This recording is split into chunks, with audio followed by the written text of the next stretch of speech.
चल, तो last time हम लोग बात कर रहे थे conservative and non conservative forces की। तो क्या डिफरेंस था बताओ। कंजर्वेटिव फोर्स सिस्टम के एनर्जी की क्वालिटी को ख़राब नहीं करता है, नॉन कंजर्वेटिव फोर्स सिस्टम की एनर्जी की क्वालिटी को ख़राब कर देता है ना। मतलब कंजर्वेटिव फोर्स अगर निगेटिव वर्क कर रहा, ध्यान से सुनना, कंजर्वेटिव फोर्स अगर निगेटिव वर्क कर रहा मतलब सिस्टम से कुछ एनर्जी हटा रहा है, तो वो कहीं बर्बाद नहीं हो रहा होगा, या वो ऐसे फॉर्म में नहीं जा रहा होगा कि आपको वापस नहीं मिले, वो पक्का ऐसे फॉर्म में जा रहा होगा कि आपको वापस वही एनर्जी मिल जाए। जस्ट लाइक अगर कंजूस के जेब से कुछ पैसा गायब है तो वो कुछ खर्च नहीं किया होगा, अगर उसके यहाँ से कुछ घटा है ना निगेटिव, तो वो कहीं खराब नहीं हुआ होगा, वो कहीं ना पक्का उसके बैंक अकाउंट में बढ़ गया होगा, है ना, किसी दूसरे फॉर्म में बढ़ गया होगा। समझ में आ रहा पक्का। अच्छा, फिर हम एक चीज देखे थे कि कंजर्वेटिव फोर्स का जो वर्क था वो पाथ पे डिपेंड नहीं कर रहा था, वो सिर्फ सिस्टम के इनिशियल और फाइनल स्टेट पे डिपेंड करता है। अरे है कि नहीं, है ना। अलग अलग पाथ से भी सिस्टम को आप चेंज करो तो भी कोई फर्क नहीं पड़ता है, वो इनिशियल और फाइनल स्टेट का जो वर्क डन होगा वो सेम होगा। कोई दिक्कत पक्का, ये बात कर चुके थे हम लोग अच्छे से। वर्क एनर्जी थ्योरम थोड़ा सा फिर से लिखते हैं, ठीक है। वर्क एनर्जी थ्योरम फिर से लिखते हैं, W total equal to change in kinetic energy of the system. W total equal to change in the kinetic energy of the system. तो W टोटल को हम ऐसे लिख सकते हैं, ध्यान से सुनना, W total can be written as work done by external force plus work done by internal force. बता चुके हैं, है ना। इंटरनल फोर्स को भी दो हिस्से में कैटेगराइज करा जा सकता है। सिस्टम में दो तरह के इंटरनल फोर्स हो सकते हैं, non conservative internal force and conservative internal force. तो W इंटरनल को हम लिख सकते हैं work done by internal conservative force and work done by internal non conservative force, अरे लिख सकते हैं। That means work energy theorem को अगर हम थोड़ा सलीके से लिखें तो हम लिख सकते हैं work done by external force plus work done by internal conservative force plus work done by internal non conservative force equal to change in kinetic energy of system. यहां तक में कोई दिक्कत है, कोई परेशानी है तो पूछ सकते। सिंपल सा फंडा, वर्क एनर्जी थ्योरम। अरे हाँ ना बोल। अच्छा, हम आपको बार बार बोलते कि वर्क एनर्जी हम इसलिए सीखे कि न्यूटन्स लॉ से चीजें आसान हो कि और टफ हो। आसान, है ना, आसान हो। न्यूटन्स लॉ से चीजें आसान हो। और वर्क का कैलकुलेशन कोई अच्छा चीज नहीं, वर्क का कैलकुलेशन कोई बहुत अच्छा चीज नहीं। एनर्जी मेथड पे हम इसलिए नहीं आए थे कि हम वर्क कैलकुलेट करते रहे, ठीक है, उसमें वर्क हमको आया, उसका एक पार्ट था, बट एनर्जी मेथड में हम लोग इसलिए आए थे कि मेरा काम आसान हो। लेकिन अगर वर्क कैलकुलेट करने का प्रोसेस हम सोचें तो वो क्या है, न्यूटन्स लॉ में हम करते थे फ्री बॉडी डायग्राम, अरे है ना, उसके बाद एक्सिस चूज करते थे, अरे है ना, फिर फोर्स डिस्प्लेसमेंट वगैरह निकालते थे। अब वर्क एनर्जी में भी अगर हमको एफबीडी निकालना पड़े, एक्सिस चूज करना पड़े और फिर डिस्प्लेसमेंट भी निकालना पड़ेगा, तब तो वर्क निकाल पाएंगे, अरे है ना, अरे है ना। तो वर्क का कैलकुलेशन तो और लंबा प्रोसेस हो जाएगा। अरे ध्यान से सुनो, इसमें तो और डिस्प्लेसमेंट निकालो और फोर्स पता तो एफ डॉट डी एस करो, है कि नहीं, तो ये तो और लेंदियर प्रोसेस हो रहा है कि नहीं। तो वर्क का कैलकुलेशन कोई वाइज चीज नहीं है, कोई बहुत समझदारी वाला चीज नहीं है। हम एनर्जी मेथड में क्यों आए थे, कंजर्वेशन मेथड में क्यों आए थे, क्योंकि चीजें थोड़ा आसान हो, थोड़ा फास्ट हो, ये तो और लंबा हो जाएगा, तो समझदार लोग बोले कि देखो जहां तक हो सके हम वर्क का कैलकुलेशन अवॉइड करेंगे, जहां तक हो सके। अब जब जरूरी है तो करना ही पड़ेगा, लेकिन जहां तक पॉसिबल है वहां तक अवॉइड कर सकते हैं। अच्छा, वो बोले कि देखो इंटरनल कंजर्वेटिव फोर्स का जो वर्क है वो पाथ पे डिपेंड नहीं करता, वो तो सिर्फ इनिशियल स्टेट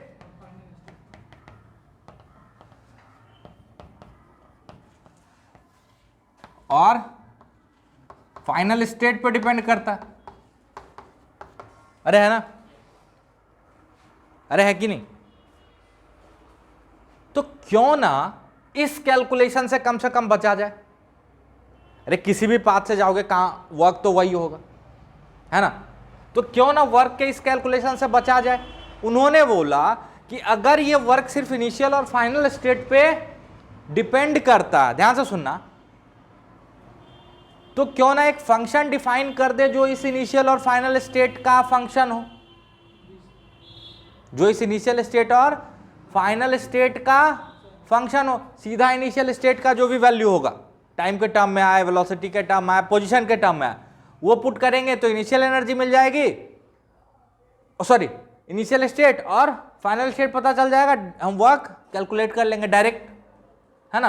तो उन्होंने बोला क्यों ना एक फंक्शन डिफाइन कर दे जो डायरेक्ट हमको ये वैल्यू दे दे इस वर्क का। अरे है कि नहीं? ध्यान से सुनना, उन्होंने बोला कि किसी भी पाथ से जाओ वर्क तो सेम ही आने का, तो क्यों हम बार बार वर्क का कैलकुलेशन करें।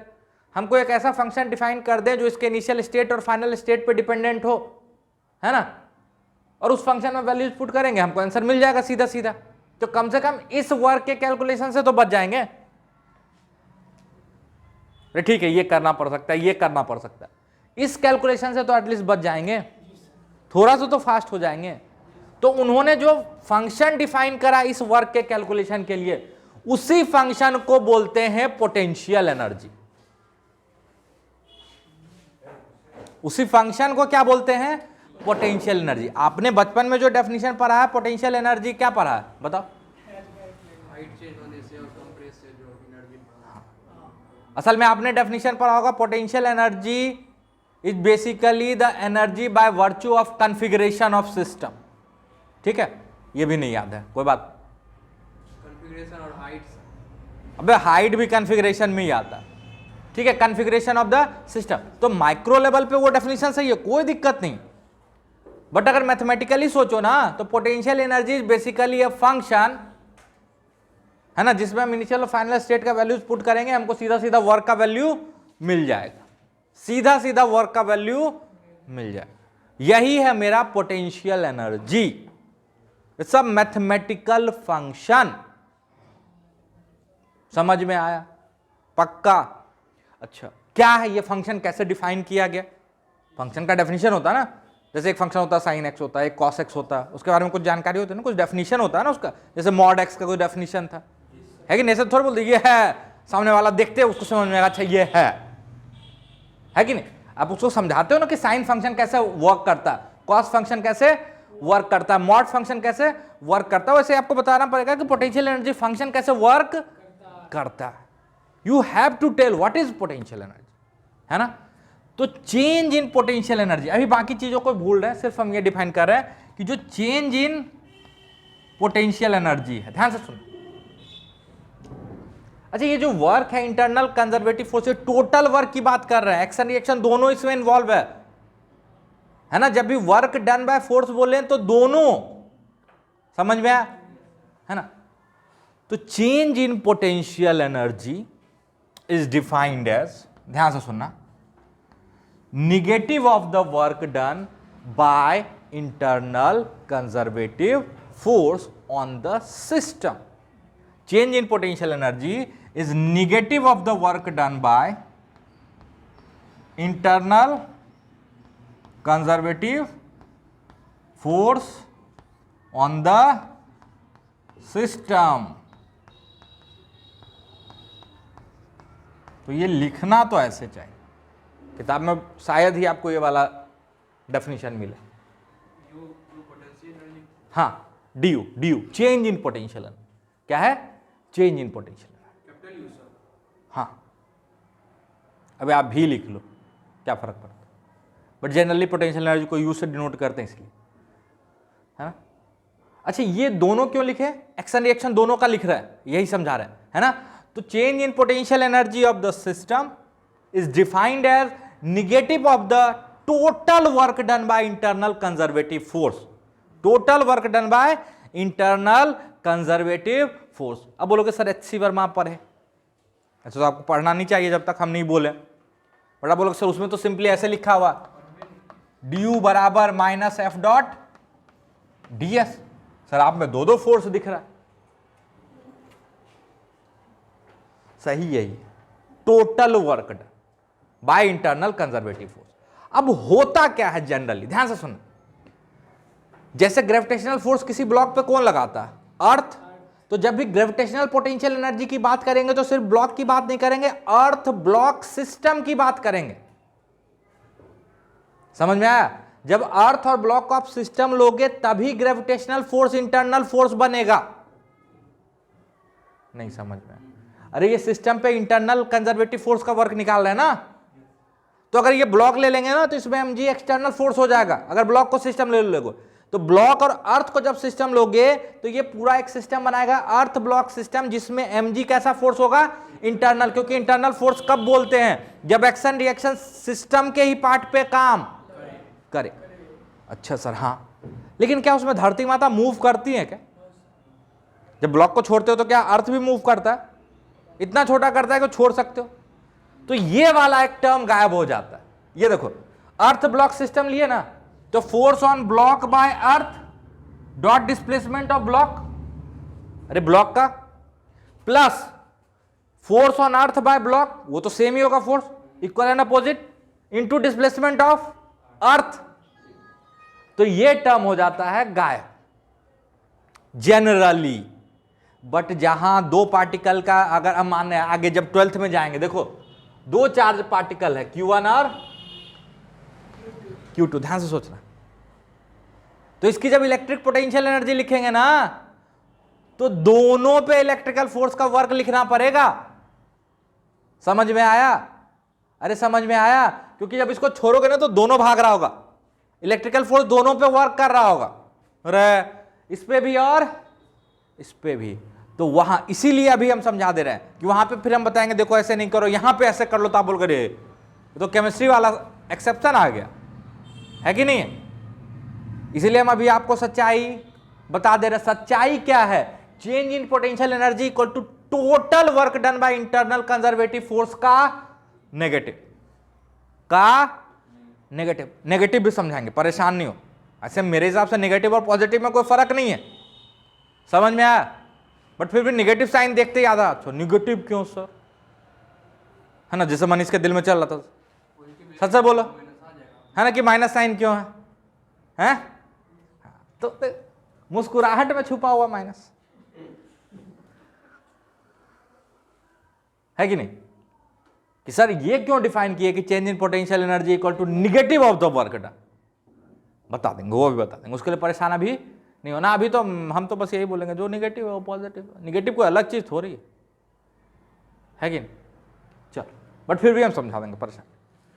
तो देखो change in potential energy equal to negative of the total work done by internal conservative force on the system, on the system. इसमें कुछ कुछ खास बात आया, फिर से बोलते हैं, change in potential energy of a system is defined as the negative of the work done by internal conservative force on the system. इसमें क्या क्या खास बात आया पता है आपको, समझ में नहीं है।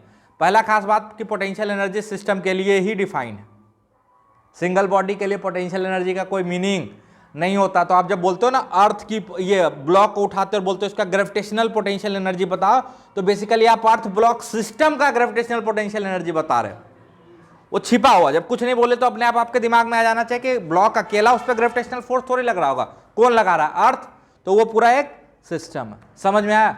उसी तरह स्प्रिंग से बांध के खींचते हैं तो वहां पे बोलते हैं कि ब्लॉक का एनर्जी कितना है, असल में वो स्प्रिंग ब्लॉक सिस्टम की एनर्जी है ना। तो पहला चीज इसमें जो खास बात था जो आपको लिख लेना चाहिए था कि potential energy is always defined for a system, potential energy is always defined for a system, है कि नहीं। दूसरा potential energy is always defined for internal conservative forces, potential energy is never defined for non conservative forces. Frictional potential energy define नहीं करते हैं क्योंकि उसका work done किस पे डिपेंड करेगा, पाथ पे। किस पे करेगा, पाथ पे। लेकिन अभी तो हम एक ऐसा फंक्शन ढूंढ रहे हैं जो सिर्फ स्टेट का फंक्शन हो, इनिशियल और फाइनल स्टेट का फंक्शन हो, है कि नहीं। वो तो सो जाता क्या बीच में। पहला बोले पोटेंशियल एनर्जी सिस्टम के लिए डिफाइन होता, दूसरा बोले पोटेंशियल एनर्जी सिर्फ कंजर्वेटिव फोर्स के लिए डिफाइन होता है ना। और पोटेंशियल एनर्जी का चेंज डिफाइन होता है, absolute value of potential energy का कोई मीनिंग नहीं है। देखो चेंज डिफाइन किए हैं, हाँ ऑब्वियसली सिस्टम की बात कर रहे हैं। एक्सटर्नल कंजर्वेटिव फोर्स होगा तो उससे पोटेंशियल एनर्जी कैसे डिफाइन करोगे, potential energy defined for a system, तो एक्सटर्नल जैसे ही होगा तो वो सिस्टम के बाहर लग रहा होगा उसका थर्ड लॉ पे। समझ में आया, अरे समझ में आया। Potential energy defined for internal conservative forces only, potential energy में चेंज डिफाइन किया जाता है, कभी भी एब्सोल्यूट वैल्यू का कोई मीनिंग नहीं है। हमेशा दो स्टेट के बीच में पोटेंशियल एनर्जी का चेंज बताओगे, यहां पे पोटेंशियल एनर्जी क्या है और यहां पे पोटेंशियल एनर्जी क्या है का कोई मीनिंग नहीं है। क्यों मीनिंग नहीं है, इससे हमको कोई परेशानी नहीं है, असल में फायदे का ही चीज है कि यहां और यहां का कोई मीनिंग नहीं है, वो भी हम समझा देंगे आगे, ठीक है। उसके लिए परेशान अभी नहीं होना, बस ये समझो अभी कि पोटेंशियल एनर्जी में चेंज डिफाइन करते हैं। क्या डिफाइन करते हैं, चेंज। इसका एब्सोल्यूट वैल्यू का कोई मीनिंग होता नहीं है, हाँ जरूरत के लिए हम वो भी निकाल लेंगे, है ना, बट डिफाइन किया गया चेंज के फॉर्म में। दूसरा कंजर्वेटिव फोर्स के लिए डिफाइन किया गया, तीसरा सिस्टम के लिए डिफाइन किया गया। सिंगल बॉडी के पोटेंशियल एनर्जी का कोई मीनिंग नहीं होता, तो जब भी बोलते हैं कि ब्लॉक की ग्रेविटेशनल पोटेंशियल एनर्जी, तो बेसिकली अर्थ ब्लॉक सिस्टम के ग्रेविटेशनल पोटेंशियल एनर्जी की बात कर रहे होते हैं। समझ में आया। अच्छा इसको देखो, इसका इस फॉर्म में लाने का एक और तरीका समझा देते हैं। du बराबर माइनस, याद होगा तो F12, इसको भी F12 लिख सकते हो, अरे लिख सकते हो F12 dot ds1 minus ds2। अरे समझ में आया, ये क्या है, relative displacement of one with respect to two, ऐसे भी सोच सकते हो, है ना। जैसे अर्थ पे बैठ के देख रहा है तो अर्थ के रिस्पेक्ट में ब्लॉक का डिस्प्लेसमेंट लिखते हैं, अरे है कि नहीं, अरे है कि नहीं। तो असल में लिखते हैं फोर्स एंड रिलेटिव डिस्प्लेसमेंट। क्या लिख देते हैं, रिलेटिव डिस्प्लेसमेंट। अरे अर्थ पे बैठ के जब देख रहे हो ब्लॉक के बारे में तो ठीक है, अर्थ भी मूव कर रहा, चलो मान लेते हैं, लेकिन अर्थ पे बैठ के देखोगे तो अर्थ का रिलेटिव डिस्प्लेसमेंट दिखेगा ना आपको, तो वो लिख देते हैं, इससे भी समझ में आ जाएगा। अरे हाँ ना बोल, अरे हाँ ना बोल। तो हमेशा टोटल वर्क डन लिखना, कौन सा, टोटल, मतलब एक्शन रिएक्शन दोनों का वर्क लिखना होता, ठीक है। बट जनरली एक मूव ही नहीं करता, जैसे अर्थ, जैसे समझ में आया पक्का। तो यहां तक की बातों को जल्दी से लिखो अपने लैंग्वेज में, और जो जो इंपॉर्टेंट पॉइंट बताया उसको नोट डाउन करो। समझ में आया, अरे समझ में आया पक्का। तो change in potential energy is defined as negative of the work done by internal conservative forces in bringing the system from initial state to final state. वहां पे आएंगे। माइनस साइन थोड़ा सा समझा देते, मनीष रो रहा था, सर माइनस क्यों, सर माइनस क्यों, है ना। माइनस का मतलब होता है कहीं से कुछ घटना, कहीं से कुछ घटना। अच्छा एनर्जी तो टोटल कंजर्व है, मतलब कहीं ना कहीं से वो एनर्जी घटेगी तब तो कहीं बढ़ेगी, है ना। तो सिस्टम के पोटेंशियल एनर्जी में जो इंक्रीज होता है वो तब होगा जब इंटरनल कंजर्वेटिव फोर्स कुछ निगेटिव वर्क करेगा, मतलब कंजूस के जेब से कुछ निकला तब तो बैंक अकाउंट बढ़ेगा, है ना। तो उसी तरह इंटरनल कंजर्वेटिव फोर्स जब निगेटिव वर्क करेगा, है ना, सिस्टम से कुछ एनर्जी निकला, बाहर नहीं जा रहा है सिस्टम में, तो वो जो एनर्जी गया वो किसी ऐसे फॉर्म में नहीं चला गया कि आपको वापस नहीं मिलेगा। कंजर्वेटिव फोर्स का यही फायदा कि वो वहां से निकला तो निगेटिव वर्क, वो कहीं और जाके प्लस हो गया, कहीं और जाके प्लस हो गया, और वो जहां जहां जिस फॉर्म में जा रहा है वो एनर्जी उसी को नाम देते हैं पोटेंशियल एनर्जी। समझ में आया? जैसे फ्रिक्शन जब निगेटिव वर्क करता है, काइनेटिक फ्रिक्शन जब निगेटिव वर्क करता है तो वो हीट में प्लस होता है। समझ में आया? एक ऐसे फॉर्म में जो लो ग्रेड एनर्जी है। लेकिन कंजर्वेटिव फोर्स जब निगेटिव वर्क करता है तो वो कहां प्लस होता है? एक ऐसे फॉर्म में जहां से आप फिर वापस ले सकते हो 100%। समझ में आया? थर्मल एनर्जी से फिर 100% मैकेनिकल कन्वर्जन नहीं होगा। लेकिन जब कंजर्वेटिव फोर्स निगेटिव वर्क करता है ना, तो ये जो जहां जाता है वो ऐसे फॉर्म में जाता है कि फिर आपको उतना एनर्जी वापस मिल जाए। मतलब एनर्जी की क्वालिटी खराब नहीं होती है। और वो जहां जाता, कहीं ना यहां कुछ कम किया तो कहीं बढ़ा। कहां बढ़ा? Potential energy. कहां बढ़ा? पोटेंशियल। समझ में आया निगेटिव का मतलब? अरे आपके जेब से घटा तब तो बैंक में बढ़ा, तो फ्रिक्शन के कारण जो निगेटिव वर्क हुआ तब तो हीट में गया। उसी तरह कंजर्वेटिव फोर्स के कारण जो निगेटिव वर्क हुआ वो कहां चला गया? पोटेंशियल एनर्जी में। कहां चला गया? पोटेंशियल एनर्जी में। जैसे जैसे इसको हम ऊपर फेंकते हैं, जब चौक को हम फेंकते, ध्यान से सुनना मेरी बात, तो चौक के पास काइनेटिक एनर्जी थी। जैसे हम फेंक दिए ना, तो मेरे हाथ से निकला, कुछ तो रफ्तार है, कुछ तो मास है, तो इसके पास काइनेटिक एनर्जी है 12 mv², है ना। अब जैसे जैसे ये ऊपर गया, ध्यान से देखना, वैसे वैसे ग्रेविटी इस पे निगेटिव वर्क किया है। सिखा चुके हैं, जब ऊपर जाता है तो ग्रेविटी का वर्क निगेटिव और नीचे आता है तो ग्रेविटी का वर्क पॉजिटिव। ध्यान से सुनना, ध्यान से सुनना। अर्थ और चौक सिस्टम की बात कर रहे हैं, सूरज और सत्यम। थोड़ा सा सुन लो, कुछ अगर कान में चला जाएगा ना तो नुकसान नहीं, ठीक है। जब इसको हम ऊपर फेंकते हैं तो अर्थ और इस सिस्टम के पास एक काइनेटिक एनर्जी है ना। अर्थ तो मूव नहीं कर रहा, ये मूव कर रहा, तो काइनेटिक एनर्जी है।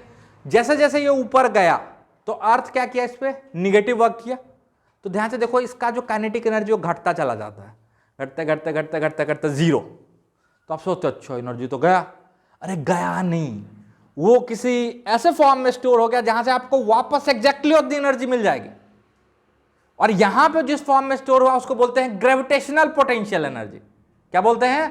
Gravitational potential energy. फिर से सुनो, काइनेटिक एनर्जी थी सिस्टम में, ये ऊपर गया तो अर्थ निगेटिव वर्क किया। निगेटिव वर्क मतलब एनर्जी निकाला।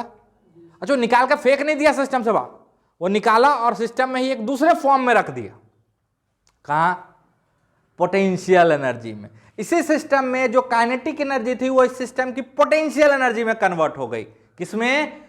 पोटेंशियल एनर्जी में। Can you get this? कुछ आइडिया आ रहा है? पता चला? समझ में आ रहा? यही तो है कंजर्वेटिव फोर्स का फायदा। वो जो निगेटिव वर्क करता है ना, वो किसी ऐसे फॉर्म में नहीं चला जाता है कि वापस नहीं मिले। समझ में आया? लो ग्रेड फॉर्म में नहीं जाता, एनर्जी की क्वालिटी खराब नहीं करता। तो देखो, यहां से जब ऊपर गया तो ग्रेविटी निगेटिव वर्क किया, है ना। और वो जो निगेटिव वर्क किया वो किसी फॉर्म में स्टोर हो रहा। कहां? ग्रेविटेशनल पोटेंशियल एनर्जी के फॉर्म में। कहां स्टोर हो रहा है? ग्रेविटेशनल पोटेंशियल एनर्जी के फॉर्म में। समझ में आया? और फिर जब वो ऊपर जाके फिर रुका, वो जैसे नीचे आने लगा तो ग्रेविटी पॉजिटिव वर्क कर रहा है। क्या कर रहा है? पॉजिटिव। तो अब एनर्जी, वो पोटेंशियल एनर्जी से निकल के काइनेटिक एनर्जी में जा रहा है। अरे जा रहा है ना। पोटेंशियल एनर्जी कम होता चला जाएगा और किस में चला जाएगा? काइनेटिक एनर्जी में। और जब इस हाइट पे आएगा तो हम आपको बताएं कि अगर कोई रेसिस्टेंस वगैरह नहीं हो तो वही रफ्तार होता है। अगर 20 से फेंके हो तो वापस उस हाइट पे आएगा तो 20 ही रफ्तार होगा। अरे होगा। अच्छा, इस हाइट पे कुछ तो पोटेंशियल एनर्जी होगी, कितनी हमको पता नहीं, कुछ तो रही होगी। तो वापस उसी हाइट पे आएगा तो पोटेंशियल एनर्जी तो फिर से उतनी ही हो गई होगी। तो देखो, पहले ऊपर गया तो पोटेंशियल एनर्जी बढ़ी, काइनेटिक घटी। ऊपर गया ऊपर गया ऊपर गया, potential energy maximum, kinetic minimum. और जब फिर वापस आया उसी हाइट पे तो सेम काइनेटिक एनर्जी वापस मिल गई। अरे मिल गई। यही हीट में चला जाता तो क्या मिलती? समझ में आया? तो कंजर्वेटिव फोर्स क्या करता है? एक ऐसे फॉर्म में कन्वर्ट कर देता है जो फिर 100% आपको वापस मिल जाए। है कि नहीं है? अरे है कि नहीं है? पक्का ना? आई थिंक थोड़ा थोड़ा आइडिया आ रहा है ना। जैसे जैसे आगे बढ़ेंगे और अच्छे से समझ में आएगा। हम तो कोशिश कर रहे हैं कि एकदम यहीं पर समझा दे सब कुछ। बट हाँ पोटेंशियल एनर्जी थोड़ा सा टफ कॉन्सेप्ट है, धीरे धीरे समझ में आएगा जैसे जैसे इसको अप्लाई करोगे। कोई दिक्कत? पक्का? चल अब जैसे एक ब्लॉक यहाँ, ध्यान से देखना, एक ब्लॉक यहाँ, इसको जैसे तैसे करके यहाँ लेके आए, ठीक है, कितना ऊपर गया? तो h ऊपर गया, अरे है ना, ये m मास है, ये m मास है, ये इनिशियल स्टेट है, ये फाइनल स्टेट है। कोई दिक्कत? अरे कोई दिक्कत? ठीक है, अच्छा हम निकालना चाहते हैं कि पोटेंशियल एनर्जी में क्या चेंज आए, तो बाय डेफिनेशन du क्या? Minus F dot D S. Sir दोनों क्यों नहीं लिख रहे हैं? क्योंकि एक तो डिस्प्लेस हो ही नहीं रहा है ना, इंटीग्रेशन, अरे है ना, इंटीग्रेशन। अच्छा ये F dot D S work done by gravity, अरे ये माइनस साइन को भी भूल जाओ, ये F dot D S, F में कौन सा फोर्स? ग्रेविटेशनल फोर्स की बात कर रहे हैं ना, अरे क्योंकि इंटरनल कंजर्वेटिव फोर्स की बात कर रहे हैं, तो यहां से यहां जा रहे हैं तो ग्रेविटी का वर्क लिख रहे हैं, है ना, नहीं समझ में आ रहा है। यहां मान लो ये जो आपका जमीन है, ये क्या है? जमीन है, ये हाइट कितना था? h0, ठीक है, और ये हाइट h1। कोई दिक्कत? अब ठीक है, अच्छा ग्रेविटी का वर्क पाथ पे डिपेंड करता नहीं है, सबसे आसान पाथ चूज कर लो, सीधा सीधा लेके जा रहा है, सबसे आसान पाथ चूज कर लो कि सीधा सीधा लेके जा रहा है। अच्छा यहां पे पोटेंशियल एनर्जी मान लो u0 और यहां पोटेंशियल एनर्जी u, है ना, तो इनिशियल पोटेंशियल एनर्जी u0 और फाइनल u, है कि नहीं? तो ये आ जाएगा, इधर का टर्म आ जाएगा u माइनस u0 बराबर, ध्यान से सुनो, माइनस फोर्स, फोर्स किधर लग रहा है? नीचे mg, और डिस्प्लेसमेंट ऊपर, है ना, तो mg और डिस्प्लेसमेंट को मान लो dy, और y में है ना, और दोनों के बीच का एंगल 180 माइनस 1। अच्छा पहले y कोऑर्डिनेट क्या था? h0, बाद में क्या है? h1 hi जो भी बोलना, है कि नहीं? तो ये वाला टर्म क्या बोल सकते हो? Final potential energy minus initial potential energy, change in potential energy बराबर माइनस माइनस प्लस, और ये आ जाएगा mg, ध्यान से सुनना, h माइनस h0, तो इसको आप लिख सकते हो mg h।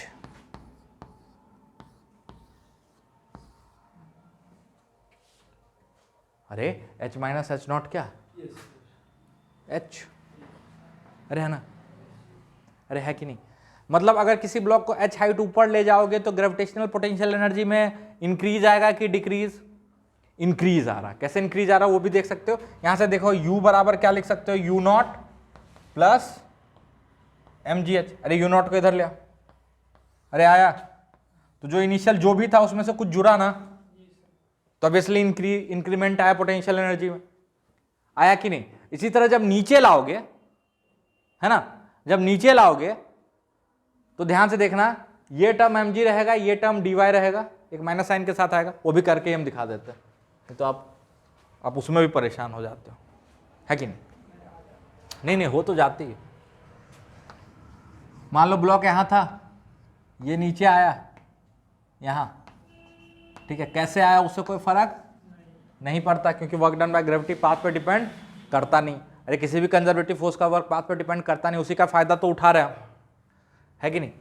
तो ये पहले मान लो h0 हाइट पे था और बाद में h1 हाइट पे आ गया, कोई दिक्कत?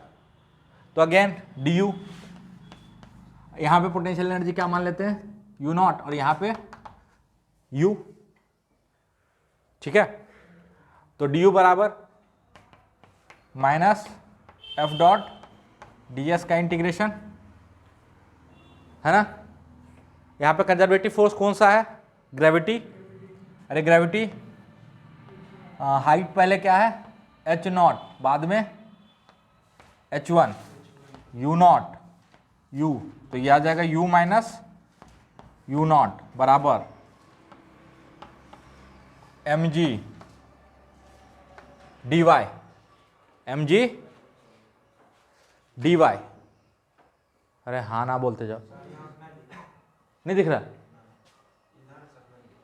अच्छा ठीक है, हम इधर ही लिखेंगे, अभी थोड़ा सा देख लो। ठीक है, M G into D Y. अच्छा वाई कहाँ से मेजर कर रहे हो? यहाँ से। तो देखो तो वाई घट रहा है, अगर वो नीचे आ रहा तो वाई घट रहा है, इसलिए डिस्प्लेसमेंट डी वाई ना लिख के क्या लिखना पड़ेगा? माइनस डी वाई, क्योंकि डी वाई एक निगेटिव टर्म है और डिस्प्लेसमेंट का मैग्नीट्यूड कभी निगेटिव नहीं हो सकता। ये पहली बार नहीं किए, एक बार और कर चुके हैं स्प्रिंग वाले में। ठीक है, और कॉस डिस्प्लेसमेंट जिधर एम जी भी उधर है कि नहीं है? 1, और ये माइनस साइन तो रहेगा ही, ये तो डेफिनेशन वाला माइनस साइन है। हाइट बोलो कहां से कहां है? H0 से H1। अरे हाँ ना बोलते जाओ, ये माइनस माइनस प्लस हो जाएगा, तो U माइनस U0 बराबर mg H1 माइनस H0। अच्छा H1 माइनस H0 जो है वो बेसिकली माइनस H है। अरे H तो एक लेंथ है ना, एक तरह से समझो, H क्या है? लेंथ है ना। लेकिन अगर आप H1 देखो छोटा है और H0 बड़ा है, तो घटाओगे तो जो मिलेगा वो निगेटिव टर्म मिलेगा। अरे है ना। चलो तो इसको हम लिख सकते हैं माइनस एम जी एच। क्या लिख सकते हैं? Minus M G H. तो ध्यान से देखो, U बराबर हो जाएगा U0 minus M G H, मतलब जो पहले पोटेंशियल एनर्जी थी उससे कुछ कम हो जाएगा। कितना कम हो जाएगा? तो एम जी एच से कम हो जाएगा, माइनस एम जी एच से कम नहीं होगा। माइनस से कम होने का मतलब बढ़ जाना होता। अरे समझ में आया? अरे समझ में आया? पक्का। तो किसी ब्लॉक को अगर एच हाइट ऊपर ले जाओगे तो ग्रेविटेशनल पोटेंशियल एनर्जी बढ़ेगी कितने से? एम जी एच से। और एच हाइट नीचे लाओगे तो ग्रेविटेशनल पोटेंशियल एनर्जी घटेगी कितने से? एम जी एच से। कितने से घटेगी? एम जी एच से। समझ में आया? पक्का। अच्छा किसकी पोटेंशियल एनर्जी घट रही है? ब्लॉक की नहीं, अर्थ ब्लॉक सिस्टम की। समझ में आया? अर्थ ब्लॉक सिस्टम की। हमेशा किसकी घटेगी? अर्थ ब्लॉक सिस्टम की। अच्छा ये इनिशियल पोटेंशियल एनर्जी का क्या इंपॉर्टेंस है? कोई इंपॉर्टेंस नहीं। इंपॉर्टेंस है यहां पे किसका? चेंज का। अब बोलोगे सर हमको तो चेंज मिला एग्जैक्ट वैल्यू, तो एक चीज आपको याद होना चाहिए कि वर्क एनर्जी हम लोग किसी एक पॉइंट पे लगाते ही नहीं। वर्क एनर्जी किस पे लगाते हैं? अब सिस्टम में दो घुसा मारेंगे, दो वेल डिफाइंड स्टेट के बीच में लगाते हैं। अरे है ना, वर्क एनर्जी थ्योरम दो वेल डिफाइंड स्टेट के बीच में लगाते हैं। तो हमको चाहिए भी क्या? डिफरेंस ही चाहिए। अरे समझ में आया? हमको चाहिए भी क्या? डिफरेंस ही चाहिए। हमको एक पॉइंट की वैल्यू चाहिए भी नहीं, क्योंकि हम वर्क एनर्जी थ्योरम भी तो दो स्टेट के बीच में लगाते हैं ना, वेल डिफाइंड स्टेट के बीच में। याद है स्टार्टिंग में ही बताते कि न्यूटन्स लॉ एक पॉइंट पे लगाते हैं, एक मोमेंट ऑफ टाइम पे लगाते हैं, और वर्क एनर्जी दो वेल डिफाइंड स्टेट के बीच में लगाते हैं। तो हमको तो वही चाहिए भी डिफरेंस ही है। अरे समझ में आया? अरे समझ में आया?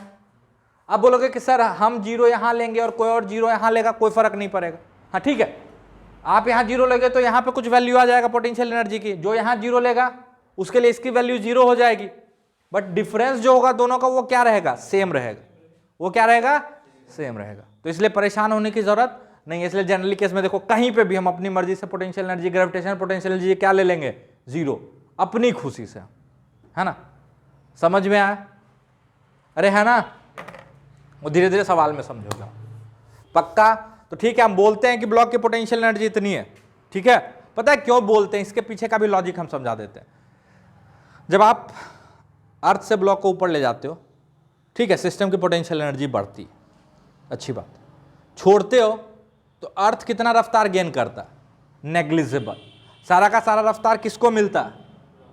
ब्लॉक को, है ना। तो हम इसको ऐसे सोच के चलते हैं कि देखो सारा का सारा काइनेटिक एनर्जी ब्लॉक को मिला, तो सारा का सारा पोटेंशियल एनर्जी भी किसका था? ब्लॉक का था। बट था वो अर्थ ब्लॉक सिस्टम का, है ना। था वो अर्थ ब्लॉक सिस्टम का। तो जब भी बोले ना कि देखो ये डस्टर यहां पे है, इसका पोटेंशियल एनर्जी mgh है, तो इसका पोटेंशियल एनर्जी नहीं है, आपके दिमाग के पीछे थोड़ा चलना चाहिए। अर्थ ब्लॉक सिस्टम का ग्रेविटेशनल पोटेंशियल एनर्जी क्या है? mgh। क्या है? mgh। पक्का समझ में आया? समझ में आया? अरे समझ में आया? बहुत सारा बात यहां बोले हम पीछे से, आप लिखे नहीं, ठीक है? तो लिख लो। चलो अगला कंजर्वेटिव फोर्स कौन था? Spring force. तो स्प्रिंग पोटेंशियल एनर्जी की बात कर लें, ग्रेविटेशनल पोटेंशियल एनर्जी हो गया। अब बात करते हैं स्प्रिंग पोटेंशियल एनर्जी की, ठीक है? अच्छा, तो हम आपको क्या सिखाए थे कि मान लो एक स्प्रिंग है ना, ये शुरू में कितना खींचा हुआ था? एक्स इनिशियल, बाद में इसको और खींच के कहां लेके चले गए? एक्स फाइनल पे। कहां? है ना? तो यहां पे जो work done, total work done bye spring होता है वो क्या होता है? हम आपको सिखा चुके हैं। Total work done bye spring क्या होता है? Minus half k x final का स्क्वायर माइनस, याद है? अरे है ना? अच्छा, तो यहां से यहां ले जाने में जो स्प्रिंग पोटेंशियल एनर्जी में चेंज आया होगा, जो चेंज आया होगा वो कितना हो जाएगा? Negative of the work done by internal conservative force, negative of the total work done by internal conservative force. और टोटल वर्क डन क्या है? Minus half k x final का स्क्वायर माइनस एक्स इनिशियल का square. तो change in potential energy of spring क्या आ जाएगा? Half k x final का स्क्वायर माइनस एक्स इनिशियल का square. This is change in potential energy for the spring. कोई दिक्कत? अरे समझ में आया? अरे क्योंकि change in potential energy is defined as the negative of the total work done by internal conservative force in bringing the system from initial state to final state. अरे हाँ ना बोल तो देख। अच्छा, स्प्रिंग के केस में एक कन्वेंशन है जो पूरी दुनिया मानती है। स्प्रिंग के केस में एक वर्ल्ड वाइड कन्वेंशन है। क्या है? वर्ल्ड वाइड कन्वेंशन, मतलब एक ऐसा कन्वेंशन जिसको पूरी दुनिया मानती है, जिसको पूरी दुनिया मानती है। वो क्या है? तो वो ये है कि U नॉट को हम जीरो मानते हैं। क्या मानते हैं? जीरो। कब? when x equal to zero, मतलब स्प्रिंग जब नेचुरल लेंथ में होता है, स्प्रिंग जब नेचुरल लेंथ में होता है तब हम मानते हैं कि स्प्रिंग में कितनी पोटेंशियल एनर्जी स्टोर है? जीरो। एक्स एक्सटेंशन होता है, एक्स स्प्रिंग का लेंथ नहीं होता, एक्स एक्सटेंशन होता है। तो जब एक्सटेंशन और कंप्रेशन जीरो हो तो उस समय जो स्प्रिंग का स्टेट होता है, मानते को सिस्टम में कितनी पोटेंशियल एनर्जी है? Zero spring potential energy. ये मानते हैं और ये पूरी दुनिया मानती है ना? है ना? तो ये कन्वेंशन आप कहीं पर भी चेप दो, चलेगा, ठीक है? अगला चीज, अगर ये कन्वेंशन हम फॉलो करते हैं, ये वाला जो अभी बताएं, तो स्प्रिंग जब नेचुरल लेंथ से x खींचा होगा, नेचुरल लेंथ से x खींचा, तो बताओ इसमें कितनी पोटेंशियल एनर्जी स्टोर्ड है? ध्यान से सुनना, हम बोल रहे हैं कि स्प्रिंग जब नेचुरल लेंथ से x खींचा हुआ है तो इस स्प्रिंग में कितनी स्प्रिंग पोटेंशियल एनर्जी स्टोर्ड है? अज्यूमिंग U नॉट कहां पे जीरो है? At x equal to zero. तो आप बोलोगे अच्छा सर आप तो ये बताओ चेंज इन पोटेंशियल एनर्जी, अरे है ना, बराबर half k x final, finally spring कितना है? एक्स खींचा हुआ है और इनिशियल कहां ले रहे हैं हम? जीरो पे। अरे है ना, अरे है ना। अच्छा, change in potential energy basically final potential energy, यानी potential energy at x minus potential energy at zero या नेचुरल है, बराबर कितना है? Half k x square. ये टर्म जीरो है। अरे है ना, क्यों? दिया हुआ वर्ल्ड वाइड कन्वेंशन है। तो किसी भी एक्स एक्सटेंशन पे स्प्रिंग पोटेंशियल एनर्जी कितना आ गया। इसी तरह स्प्रिंग जब एक्स दबा हुआ है तब बताओ कितना आएगा। मार देंगे एक घूसा मार देंगे, गधा कोई बात सुनता नहीं, बस आंसर ले आए, हो गया आईटी में सिलेक्शन, जाओ bye Tata.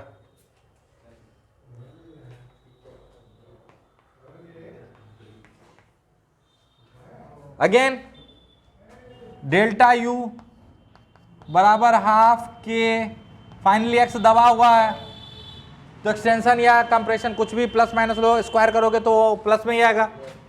Minus initial natural length पे जीरो लेके चल रहे हैं तो you x minus you zero बराबर हाफ के एक्स स्क्वायर।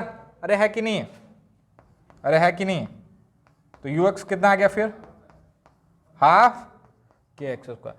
मतलब स्प्रिंग दबा हो एक्स या खिंचा हो एक्स, उसमें कितनी पोटेंशियल एनर्जी स्टोर है। Assuming potential energy eight natural length is zero, तो कितनी एनर्जी स्टोर्ड होगी हाफ के एक्स स्क्वायर। कितनी होगी stored half k x square. कोई दिक्कत, हाफ के एक्स स्क्वायर। जल्दी से लिखो यहां तक।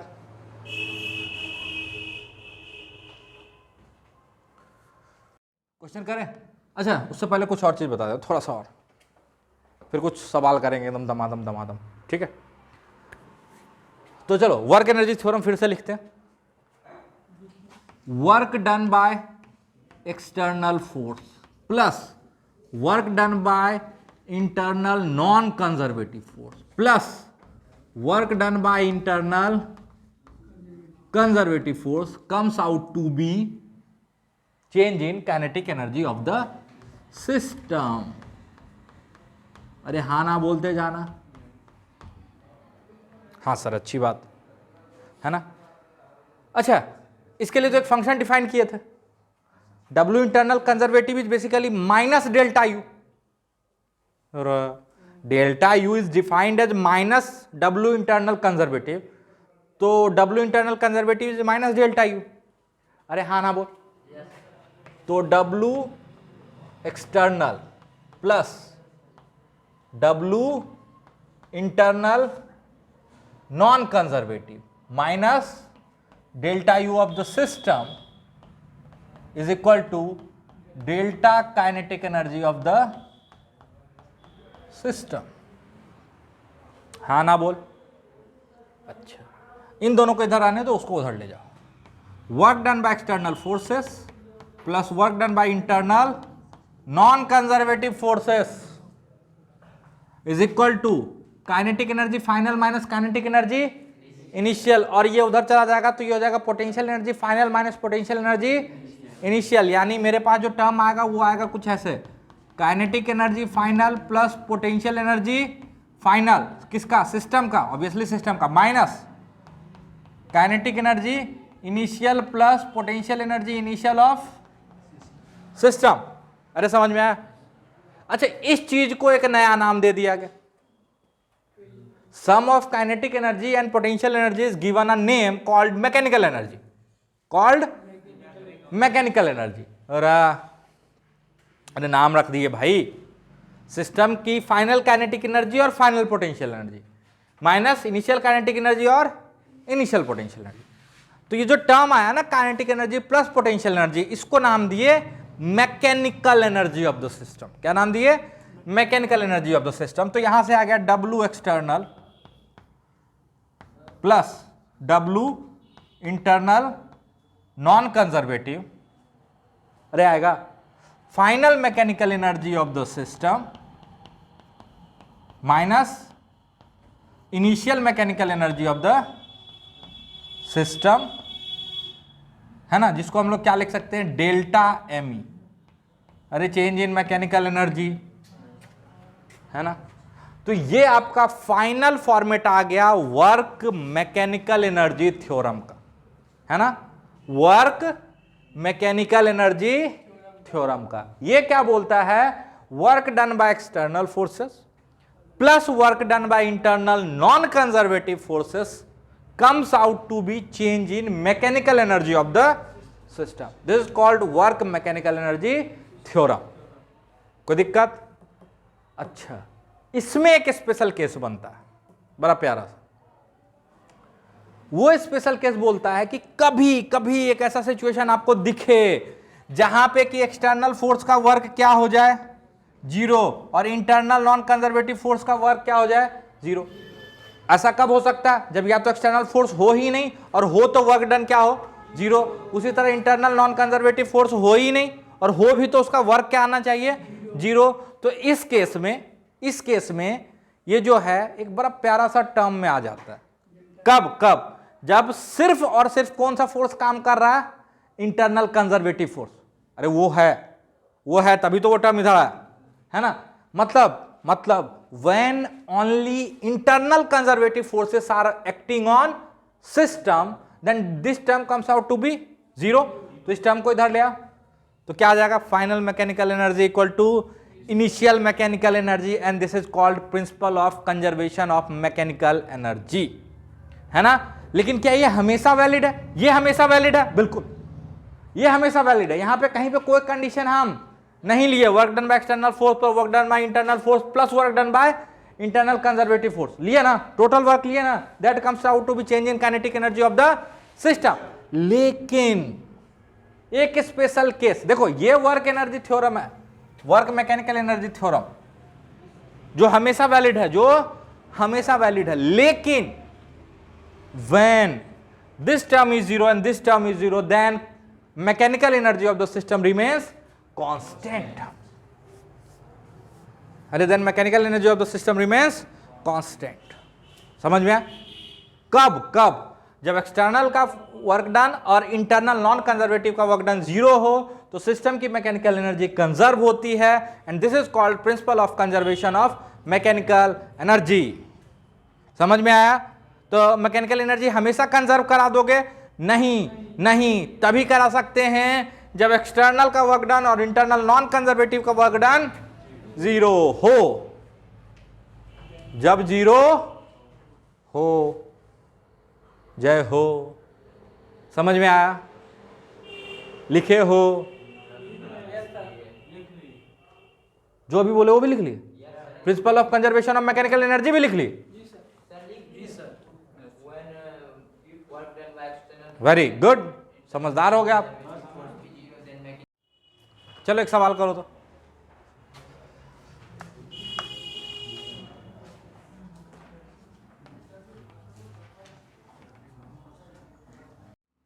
देखो, अच्छा, स्प्रिंग का नेचुरल लेंथ है 0.8 मीटर। स्प्रिंग का नेचुरल लेंथ क्या है? मतलब स्प्रिंग जब यहां पे आएगा तो वो अपने नेचुरल लेंथ में होगा, है कि नहीं? कोई दिक्कत? अच्छा ध्यान से देखो, तो ये अभी स्प्रिंग खींचा हुआ, ये इस पे कुछ ऐसे फोर्स लगा रहा होगा, इसका एक कंपोनेंट इधर और एक कंपोनेंट इधर, और स्प्रिंग फोर्स ऐसे होगा, इसका एक कंपोनेंट इधर और एक कंपोनेंट इधर, तो ये कंपोनेंट इसको नीचे खींचेगा तो ये नीचे आएगा। अच्छा mg भी इस पे लग रहा है क्योंकि ग्रेविटी ऐसे एक्ट कर रहा है। ध्यान से देखो, प्लेन भी पहचानना सीखो, ठीक है? मतलब रॉड वर्टिकल है ना, ऐसे रिंग लगा दिए हैं, स्प्रिंग से बांध के ऐसे छोड़ दिए सट नीचे। समझ में आया?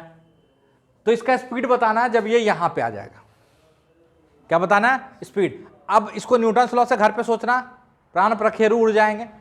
kx, पहले तो x एक वेरिएबल है, यहां आएगा x कम होगा, ऊपर से ये जो इसका जो कंपोनेंट होगा kx cos थीटा वो भी वेरिएबल है क्योंकि थीटा बदलेगा, और यहां अलग थीटा होगा, यहां अलग थीटा होगा, यहां अलग थीटा होगा। अब लगाओ न्यूटन लॉ, एक्सेलरेशन निकालोगे as a function of x and theta, है ना, दो वेरिएबल आएगा, उसमें से एक को कम करोगे, x और थीटा में से किसी को, ट्रिग्नोमेट्री लगा के, और पता नहीं,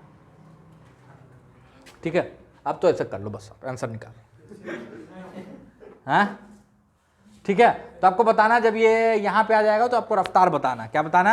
रफ्तार। ब्लॉक का मास 2 kg है, कहीं पे कोई फ्रिक्शन नहीं है, कुछ नहीं बोले हैं, तो स्मूथ रॉड है एकदम मस्त वाला, है ना? अरे स्मूथ रॉड है, कोई दिक्कत?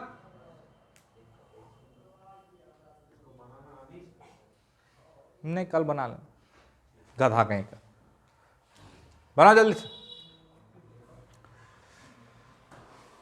खुद से ट्राई करो। 4 से 5 मिनट का टाइम है, बहुत है, उससे ज़्यादा नहीं।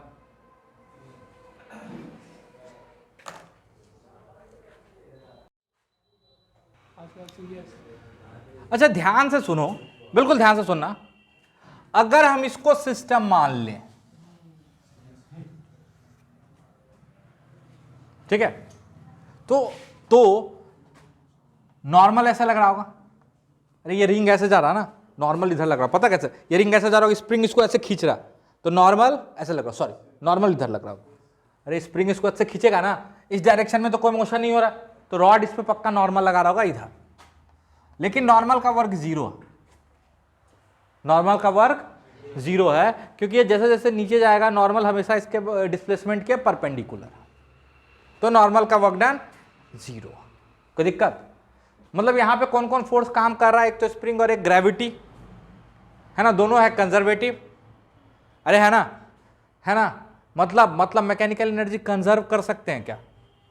बिल्कुल कर सकते हैं, बिल्कुल कर सकते हैं, मैकेनिकल एनर्जी बिल्कुल कंजर्व कर सकते हैं। क्यों? क्योंकि सिर्फ कंजर्वेटिव फोर्स काम कर रहा है ना, नॉन कंजर्वेटिव फोर्स और एक्सटर्नल फोर्स का कोई पंगा नहीं है। अब यहाँ पे आपके दिमाग में एक डाउट आना चाहिए था कि सर जब आप स्प्रिंग और इसको ले लिए तो ग्रेविटेशनल पोटेंशियल एनर्जी को लिखना जरूरी है क्या? बिल्कुल।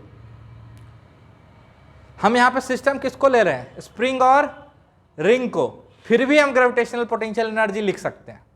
पता है क्यों? क्योंकि आईआईटी, जो आईआईटी का पैटर्न है, उस पैटर्न के अनुसार भले ही आप अर्थ को सिस्टम का हिस्सा लो या ना लो, है ना, वो अपने आप सिस्टम का हिस्सा होता है। मतलब ग्रेविटेशनल पोटेंशियल एनर्जी सबसे basic form of potential energy मानता है आईआईटी, ठीक है ना, तो वो अपने आप सिस्टम में इंक्लूड हो जाता है। अब बोलोगे कि नहीं हम नहीं लेंगे, तो ठीक है, एमजी का वर्क अलग से लिख लेना, एमजी का वर्क अलग से लिख लेना तो भी आ जाएगा आंसर, हम दोनों से बना के दिखा देंगे, ठीक है। बट अब चाहो तो अर्थ को सिस्टम का हिस्सा ना भी लिखो एक्सप्लिसिटली, फिर भी ग्रेविटेशनल पोटेंशियल एनर्जी लिख दो, सिस्टम में आंसर आएगा। समझ में आया? क्योंकि आईआईटी भी ऐसे ही मानता, एक्सप्लिसिटली लिखा है किसी सवाल में कि ये मेरा सिस्टम है ना, और जब सॉल्व किया है तो उसमें ग्रेविटेशनल पोटेंशियल एनर्जी को भी इंक्लूड कर लिया है, ये मान के कि ग्रेविटेशनल पोटेंशियल एनर्जी सबसे बेसिक फॉर्म है, तो आप अपने आप समझ जाओगे कि ये भी लेना ही है। समझ में आया? अरे समझ में आया? तो वो मान के चलता है कि आप तो इसको लोगे ही लोगे, है कि नहीं? पक्का?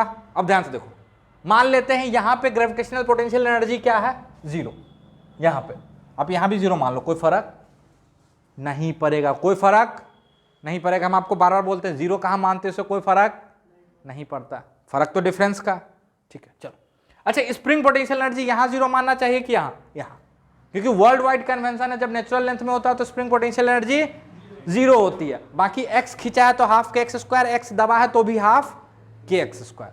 कोई दिक्कत? पक्का?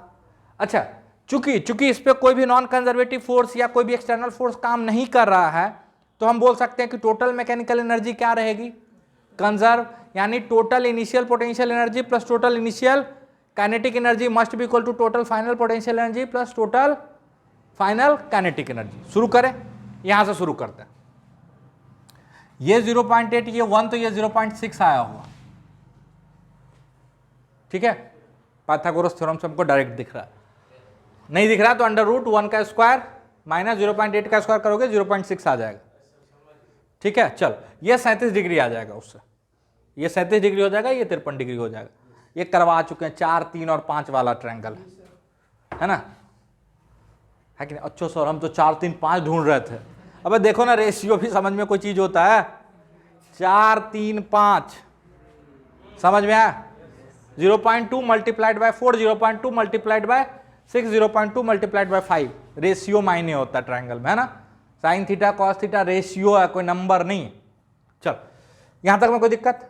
चल यहां से शुरू करते हैं, ये इनिशियल स्टेट, ये फाइनल स्टेट, कोई दिक्कत? देखो एक लाइन में आंसर आएगा, वर्क एनर्जी कितना पावरफुल है, इनिशियल स्टेट में स्प्रिंग पोटेंशियल एनर्जी हाफ के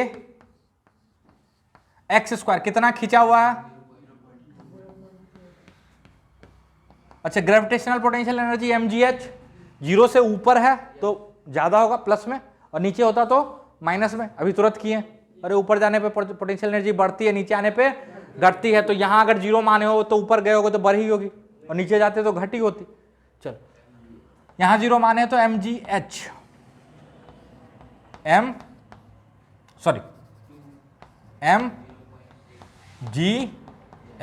काइनेटिक एनर्जी 0। क्या ये सिस्टम की इनिशियल मैकेनिकल एनर्जी है? हाँ सर, आपने तो स्प्रिंग और रिंग को लिया था सिस्टम अर्थ, कैसे? वेल अंडरस्टूड है वो वेल अंडरस्टूड है ना, इसलिए उसकी पोटेंशियल एनर्जी लिख सकते हैं, कोई दिक्कत? बराबर बराबर। फाइनली जब ये यहां आ गया तो gravitational potential energy 0, spring potential energy 0, spring natural length में आ गया भाई, प्लस हाफ mv², यही तो निकालना। अरे यही तो निकालना। हाँ बोलना, निकालो जो भी आ रहा। ये कितना आ रहा है? ये 20 आएगा कि 200 आएगा? 20 आ गया, पक्का कैलकुलेशन देख लेना, हम नहीं जानते। ये आ जाएगा 6 दूना 12 बराबर हाफ mv², तो v बराबर √32, 4√2। अरे 16 बाहर लेंगे तो 4, और 16 दूना 32 बचेगा 2, कोई दिक्कत? अच्छा, आप बोलोगे कि सर अगर हम अर्थ को नहीं ले, जबरदस्त हम नहीं लेंगे सर, नहीं लेंगे, तो आप जानते हो work done by external force equal to change in mechanical energy. अरे होगा?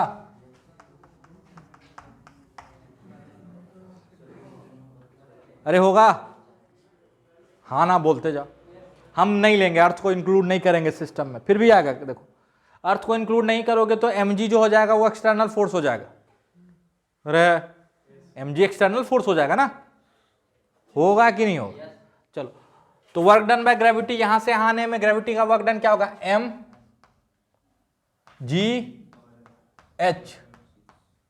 क्यों सर? नीचे आ रहा तो work done by gravity is positive, बराबर final mechanical energy. Final mechanical energy जल्दी से बोलो। Final mechanical energy half mv², spring potential energy 0। अरे होगा, क्योंकि स्प्रिंग तो सिस्टम का हिस्सा लिए हो ना, और spring potential energy 0 minus initially क्या क्या है? काइनेटिक एनर्जी 0 है। अरे मैकेनिकल एनर्जी में काइनेटिक और पोटेंशियल दोनों होता है, तो इनिशियल काइनेटिक एनर्जी क्या है? और इनिशियल स्प्रिंग पोटेंशियल एनर्जी क्या है? के x²।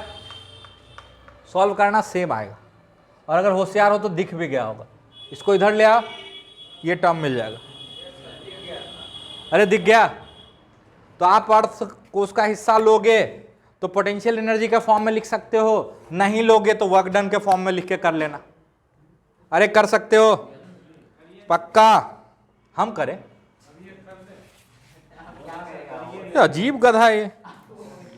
अब उसमें बचा क्या करने के लिए?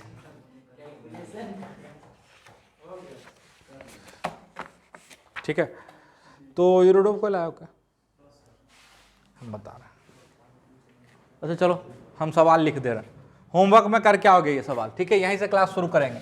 ओए, एक स्प्रिंग है, स्प्रिंग कांस्टेंट के है, ये ब्लॉक है मास का, ये नेचुरल लेंथ पे है। कहाँ पे? ये अपने आप तो यहाँ रहेगा नहीं। अब स्प्रिंग, ये ब्लॉक इसको नीचे खींचेगा ना, इसको पकड़ के यहाँ से छोड़ देना, यहाँ से नेचुरल लेंथ से छोड़ देना है, धीरे धीरे नीचे नहीं ले जाना। Release from rest. तो ये मैक्सिमम कितना नीचे जाएगा?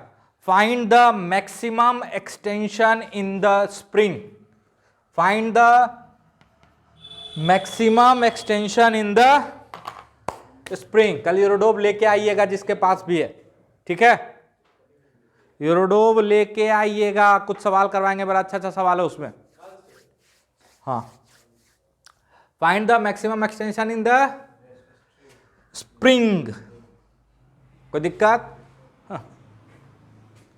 समझ में आया?